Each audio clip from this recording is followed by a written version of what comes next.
Or it's the same point that you were Yeah. How do you show one full positive, screen? one was getting negative. Pardon? Okay. So when it's Actually, I don't think you can do this positive. because it's a Like, Teams it's, meeting. Yeah, So this is as full screen as square it root is. of R. yeah, but it should be squared before it gets squared root. So, should we get one? What that method is doing that. Okay. Yeah, ready when you are. Take a screenshot of the script and then try and click out it because somewhere it's not squaring something or it's not doing negative numbers. So good afternoon, everyone. So my name is Oluwaseun Franklin Olabode by name. So I'm here to just give. I want to thank Haruna and the who organized this stuff so that I think help me a little bit to work on my communication skills and also help me to present well. So I'm here to just give an overview of what I've done so far, and the title is Water Scarcity in Fast-Growing Megacity of Lagos, Nigeria. The first map speaks very broader story. The blue part shows megacities that are going to emerge in 2030. That's why we're going to have additional megacities. And as of 2018, just like we have 3 megacities actually. But the tweak of this map is showing that Asia and Africa are going to have emerging megacities. And that speaks a lot of volume because why? As population keep increasing, because megacities come as a city that have more than 10 million people, but they have weak water governance system in that place. So I'm going to have what we call urban poor ground water stores in that place. Next slide. So why did I choose Lagos? Well, I'm from Nigeria actually, so my sponsor posed this topic to me, and let's see why we choose Lagos. Lagos is going to be the most populous city in the whole world by 2100, and the population will be 88.8 million. As of today, it's 15 million people, and the Lagos Water Corporation is trying so hard as it can try. They can only supply 10% of the populace. Where they get the 90%, they have to drill wells and borehole uncontrollable way, which have led to problem. The Lagos Water Corporation is very weak, such a way that not only could they supply 10%, the water corporation is not working well. Most of the tanks could not get to the other part of the city, and that's what we call the weak water governance, which is crazy over there. And let's see the trends. You can see how it's going from comparing it to other mega cities. It's going, that's Lagos here at the highest. We try to compare Lagos with other big mega cities for each some continent. We find that it's rising higher than other continents as well. Next slide. So what is the water scarcity that we are seeing that's happening in Lagos? We are having the widening water demand supply. We are also having the uncontrollable, unregulated exploitation of groundwater resources in that aquifer system. If you look at this place, we are having 1, 2, 3 aquifer systems here. The upper part is the alluvium. The upper part is the alluvium, which is prone to saline intrusion. The upper part is alluvium. Then we have the upper coastal plain sand. If you look at it, the upper coastal plain sand is being exposed there, so it's also being prone to pollution over there. Where the safest water is actually the lower coastal plain sand. But again, we all know that when you only have one type of resource you are depending upon, at last it's going to be more depleted in the future. So there's already cases of where water abstraction is already causing land subsidence in many cases, and we also, as I've said, we're having some water intrusion as a result of pumping, and also the sea Atlantic Ocean is actually there. Next slide. So yes, so the pressing problem, as I've said, how do we sustain the use of groundwater resources with the increasing population? As at this year, Lagos is 50 million people.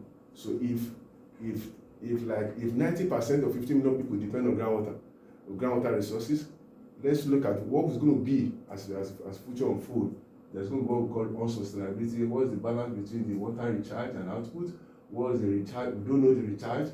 We don't also know whether recharge has been altered by urbanization and climate variability. Then that's one side of the problem. Another side is that if this city depends heavily on groundwater, the aquifer system, how do we have a model? How do we understand what is going on? There's no paper that have done that. And then do we understand the groundwater flow dynamics? So that's what my research attempt to solve. And the key question that I've said is groundwater recharge, depending on nutrition, urbanization, and climate change, is it sufficient to the rapidly increasing abstraction? We don't know. And then how can groundwater recharge processes? Do we understand the way groundwater is being recharged in that place? And And we must know that because I'm in hydrogeology, most groundwater in urban cities and coastal, they are always very complex. We don't know how it's work, and that's what my research. These are my research questions actually. Next slide. So what we did, which is kind of what we did was to go back what has happened close to like since I think maybe 40 years to have a review. We review a lot of papers from 1981 to 2023 to see what has happened, to have reviews. We reviewed close to 123 papers. We saw where land reclamation is happening at the southern part of the city, where they call Atlantic City. We saw what has happened in the past.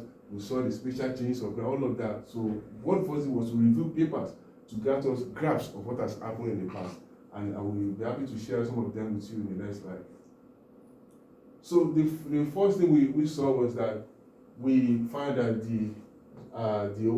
at this side, most of the wells have been affected by saltwater intrusion. This is the center of the mega city. Here we're having drawdown, that is, the water here has been almost depleted. So we see that the water is moving towards the ocean, and we also see that this lagoon, as you see this lagoon, all the places here, they are having close relations, that is, the water here is infiltrating here, depending on pumping. So this is what we found based on, this is the first finding we found what happened in the past. And here you see the groundwater flow. We square this place, and this place had not been occupied. They had not been occupied. But again, we try to simulate what will happen, that most of it will be occupied in the future. So that's one of the things we found out there, and we've actually published this actually. Yeah, next slide. Sorry, can I just ask a question? Is it very hilly? What's the sort of topography like where, Yes. where you are? Yeah, so it's generally a very flat actually city, but here in this place we can get up to 30 to 14 meters, but here it's almost very flat. So generally, so that's also affects, also by pumping, also by groundwater flow to this side. So yeah, so I didn't want to go with the methodology we used. That's what we call wet pass. That's a water balance model where we incorporated eight different factors with the land use, soil, precipitation, evapotranspiration, wind speed, and to put it there, that model, because Lagos doesn't have any methodological system that we can use to get what we can get the recharge. So what we do was we put those parameters, we look at satellite data and put it back to 1981 to see what will happen. We find that precipitation is increasing. We use cheap data for this. The result of the model shows to us the recharge is decreasing. The runoff is increasing. These two give us a picture again that I think there's influence of balancing on the place. And it's simple. If this place is ground, if there's no grass here, what will happen? Water can go. But if you put cement in this place, water won't go and water will stay, and that's wrong. So that's what we felt is increasing. And we look at what is contributing towards the decreasing part, which is the recharge. What is contributing to the increasing part of runoff? We must know that the source of water that's contributing to this stuff is this guy, this precipitation. So we find that this particular amount is reducing. So when this is reducing, we're in problem, because if recharge is decreasing, with increasing abstraction, there's going to be water scarcity in the city. But again, another blessing in disguise, if this guy is increased, that is runoff, which is also not too good water, which we cannot drink. If it's increasing, then we can have a way of diverting somewhere that we can treat it and recharge the aquifers. Again, that's we've published this. Okay, this one, it's actually under review. Actually, so that's what we've done so far. So next. Yeah. So what we now do was that we have seen what has happened from 1981 to 2020. Can we see what can happen to the year 2100? We review what I said in the first slide, that Lagos will be the most populous city by 2100. We did that linearly, and we use the yield. We use population to calculate the groundwater abstraction, because there's no ground abstraction data. So we use the highest one. You see, we use the 175. We use 136. We also use 320. This one here is 320. This one here is 175. The one line. This one here is 175. So to look at 175, 135. To look at what will happen if this abstraction keep increasing. As this abstraction keep increasing, the groundwater recharge is enough. But again, what is giving us is the whole study area. It's not particularly in the urbanized place. But as it keep increasing, the groundwater recharge is not going to be enough. at this particular year. The runoff is good, but let's now look at the scenario we use. The mass scenario is that if can we capture all the surface runoff, which is impossible. You can't capture that. But what can we capture only the runoff at the center of the city? Yes, if that's yes, that's what we use as Ma 1B to capture. Then can we capture the urban wastewater? There's a huge, one of the things I've realized that the more water we take in, it's also the more water we take out. So where is that wastewater going, which is polluting? Can we capture part of those wastewater and treat it and recharge that? That's what we use this mass 2. Then the third mass scenarios, which I'm going to explain, is that can we combine the urban runoff also with the urban wastewater in using some managed aquifers like infiltration basin and a lot of them, and recharge it down and treat it and recharge it, looking at so the qualities that will not affect the groundwater. Maybe it could be enough.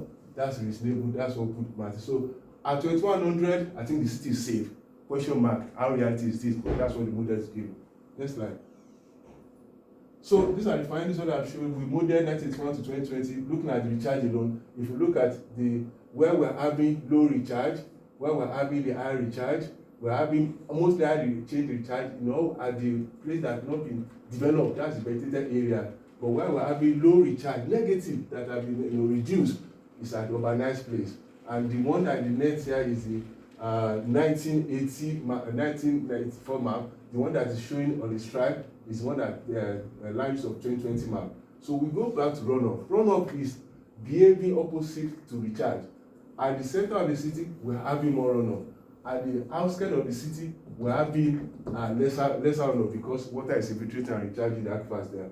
Then the map that I'm talking about, this one was saying, okay, if we have this place that we're expecting high recharge, what can we put there to capture in such a way that water that we capture here can also supply the city? And here that we're having some water intrusion, can we capture that similar water? Is it possible also to treat them, which is going to be expensive? Some people use river groups, but we say if you can use some of this method there, whether you can recharge it. And again, this is demarcating the unconfined and the confined. Here in this place, we use more of the confined aquifers. Here in this place, because of sharing that I showed in the previous slide, we use more of the unconfined. Yeah. Next time.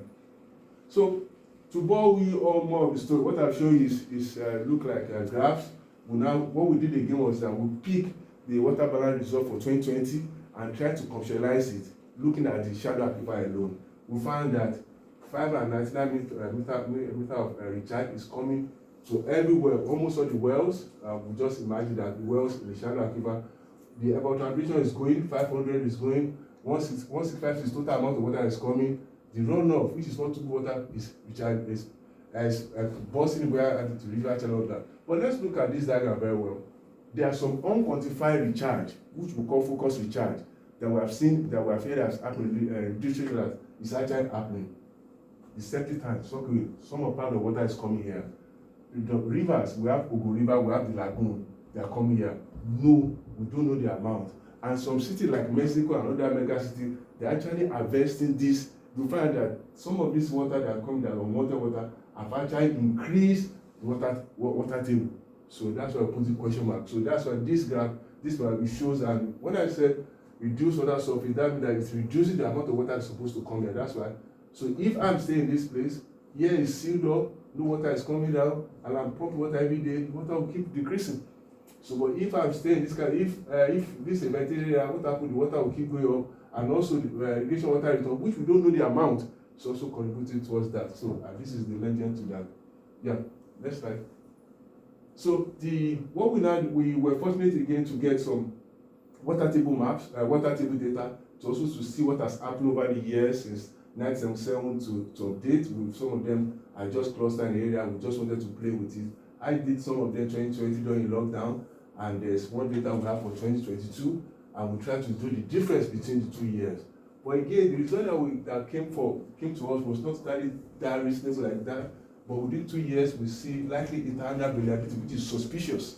We cannot really, how can we have close to like, if you look at this, close to like almost minus 20 meters, groundwater drawdown within place. But again, that's what is up. So originally, large 20 meters difference in the northwestern area. So just two different aquifers. Again, the city does lack monitoring data. What we are just trying to do is to help the city push what we have done so far. Again, these are the three types of aquifer. This is alluvial, this is the upper coastal place, and this is the upper coastal place. And what should be here? Think whether it's the same or the same based on what we have. Next slide. That one talks about the upper aquifers. Now, the deeper aquifers, we have Kruger 977. The data is limited to the urbanized area.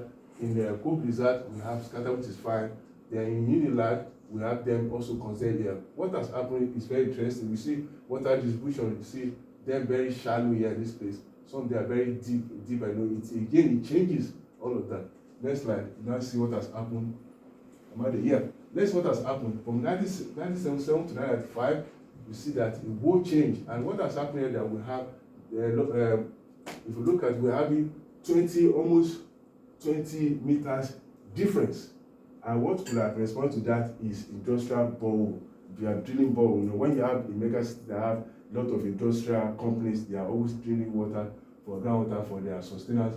Then let's see what have happened 1995 to present 20 years. We expect something like this to happen, but lo and behold, it was not the same. And I think based on what we got through some interviews was that some of those boreholes are not working anymore. So they are and again, possibly the focus recharge that we're talking about, some sockaways, maybe I'll be recharging those of them. Again, those are these question marks that this is what is coming out for us. Next slide. So I think I want to. So what we try to do again, part of what I say is the problem that there's no conceptualized model to understand the hydrogeology of Lagos. So we try to play around with the data we have. That's what we try to conceptualize. This is the alluvium again. This is like a clay layer separating it. We have the upper coastal plain side. You see, it's deep in what you are asking. At the northern side is exposed. So here it's becoming confined. The guy this lower coastal plain. So and all of them are dipping at 1 degree to the south. And this is the legend. All of that. What is separating there is clay. All of that. But again, people are saying like, yeah, we expect maybe there are leakage here. All of that. So next slide. So now this is the real picture that's happening. I was about to end this stuff.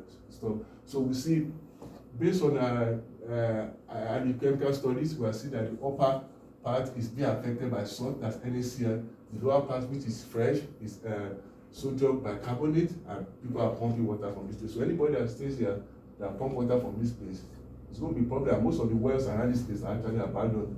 And you see the recharge area, see how where they are unconfined, becoming semi-confined, most of the time confined, and you see how the groundwater is being the water flow. That's what the model are giving us. So the next thing was for me to see how I can do numerical model, which I don't think I had that time. Next slide. So this is just like a 3D conceptual model to explain what we call managed aquifer recharge as an end presentation. Managed aquifer recharge is that form. The only way I can explain managed aquifer recharge to everyone is that it's like a bank. The more money we put in our bank, the more money we can take out from it. So what the concept of managed recharge is to have aquifer system where we can store water there, so that in time that we need water there, we can go back and take them. And we have a lot of them. We have the infiltration basin, which is one that is very shallow, and we said let's put infiltration basin at places where if runoff is coming, we can take it. But every water that is so called rooftop recharge basin that can recharge water that is coming. So instead of those water being loose, we capture them, treat them, and be able to use them. Then the reservoir and sand dams, we can, like some of the water that is supposed to burst out to this place from runoff, we can capture it and treat it and be used for the then injection wells. We have several times the ASR or SRTP. We can have injection wells and this way we pump, we inject after the water has been treated, we inject it here and we use it again. By that, the goal of that injection well is also will not allow salt water even to come up, because there's a way that I don't know how I can explain this. If salt water is coming from this side, if you pump groundwater, salt water can cruise because of cone of depression. But if the fresh water level is higher, the salt water cannot intrude to that place. So, and again, that's what we try to create this diagram to show how the managed aquifer recharge will behave in reality. We did not put the economic value there. Our own role is not to quantify that, but just to conceptualize it, all of that. Next, and then before we move there, the below of those aquifers, is the Ilaro Formation, which is a clay layer. We don't have too much information about that, but we just conceptualize it there. Next slide, I think I'm supposed to be true now. So we published 2 out of it, and 2 out of it, that's the modeling of groundwater recharge, that's for just for 20 years. So after that, we'll now see, let's see how can I take back to 40 years, and I think I presented that in the conference. We'll probably the review part covering what I've done. Then we have probably the one for, we have sent the one for 40 years there to look at long-term change of water balance in the mega city. And next slide. So the summary is that definitely the urban areas are expanding. We have seen that. We have seen that simulated recharge is reduced. It has reduced, but only the diffuse one that have reduced. We did not quantify the focus one, the one that come from the rivers, the lagoons, soak away the septic tank. Then we have seen that diffuse coming. That's the one that we have model focus and we model that we find that happening in urban center and water body. We have seen that there's need to use the increasing of runoff and wastewater as mass source of sustainable water resources. We have seen also the question mark that 20 meters of groundwater level have declined beneath the Lagos since the 1970s. We have seen that decline has slowed down overall since the 1970s because of we have compared that as a slowdown. And why? Because of maybe pumping have reduced, maybe there's no more industrial there, or maybe possibly recharged by that focus we are talking about. We have also seen those. We also see comparison is challenging because of data reflection in different aspects. We also need to improve consider story. I've tried some, but we need to improve them. We need to have Eureka model that can see how does abstraction in that city work with groundwater sustainability and also saltwater intrusion. We've seen that the poor knowledge of deeper compact water, which might be increasingly need to be used in the future. There's also the need for also to do comprehensive spatial and temporal long-term data, which is critical. I want the city as much to do that. So next. Yeah, I hope I've not bored my story. So I want to thank my own university that sponsor and the University of Aberdeen, which I've learned so much from JC, and this particular 5 organizations we give us the last data to use: University of Lagos, University of Ibadan, University of Cardiff, BGS, and to you that signed out to this, and thank you very much.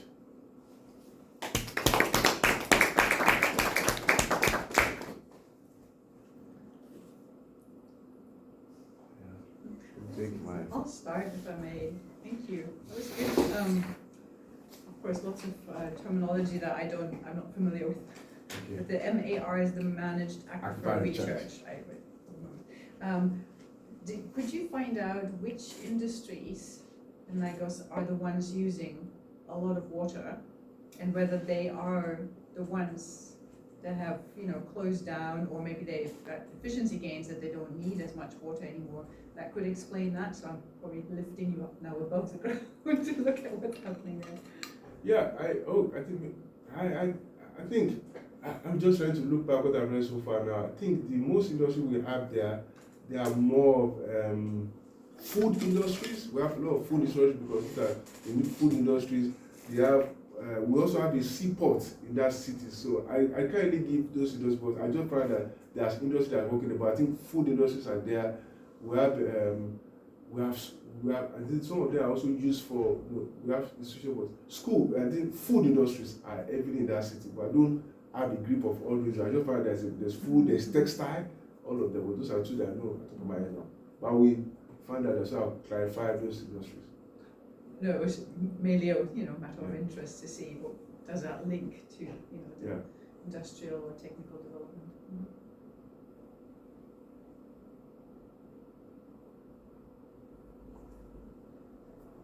Yes. So in your conceptual model for aquifer recharge, you have a lot of kind of like small areas throughout the city. Have you looked, or do you have the capability in your modeling to look at the difference in storage of those kind of small areas versus, say, a large area further to the north, where you would apply the same volume of water, but in a specific area where you wouldn't have to deal with, say, like the clay layers in there, or look at kind of what the difference in storage would be?